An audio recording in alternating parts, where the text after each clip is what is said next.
Interest on partner loan का क्या treatment होगा, आइए देखते हैं। देखो, इंटरेस्ट ऑन पार्टनर लोन क्या होता है? जब पार्टनर कोई मुझे लोन देता है तो मुझे उसको इंटरेस्ट पे करना पड़ता है, और अगर एग्रीमेंट में मेंशन है तो मैं एग्रीमेंट के हिसाब से दूंगा। और इंटरेस्ट ऑन पार्टनर लोन हमेशा चार्ज आइटम है, तो it will always go to the profit and loss account. और अगर एग्रीमेंट में मेंशन नहीं है तो मैं पार्टनरशिप एक्ट के हिसाब से जाऊंगा, और पार्टनरशिप एक्ट बोलता है इंटरेस्ट मिलेगा 6% पर एनम, हमेशा चार्ज होगा और प्रॉफिट एंड लॉस अकाउंट में जाएगा। तो पहले एग्रीमेंट देखूंगा, अगर एग्रीमेंट में नहीं लिखा तो ही मैं पार्टनरशिप डीड में जाऊंगा। आइए एक क्वेश्चन करते हैं, क्या लिखा हुआ है?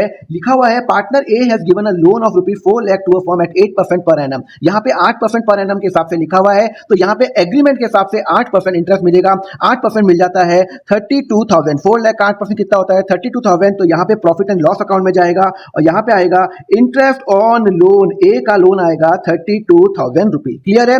ओके। दूसरा एक और केस करते हैं। यहाँ पे पार्टनर ने लोन दिया है 4 लाख रुपए टू अ फर्म, पर यहाँ पे इंटरेस्ट नहीं लिखा हुआ। जब पार्टनरशिप डीड साइलेंट होती है तब हम क्या करेंगे, यहाँ पे मूव करेंगे, और पार्टनरशिप एक्ट बोलता है 6% के हिसाब से मिलेगा। मतलब 4 लाख का 6% हो गया 24,000 रुपए। तो मैं 24,000 रुपीज क्या दूंगा? मैं इंटरेस्ट ऑन लोन दूंगा, ए को दूंगा, और ये हमेशा चार्ज आइटम होता है, तो वो कहां जाएगा? प्रॉफिट एंड लॉस अकाउंट में जाएगा। ऐसी फंडा के लिए फॉलो करिए अकाउंट फंडा को।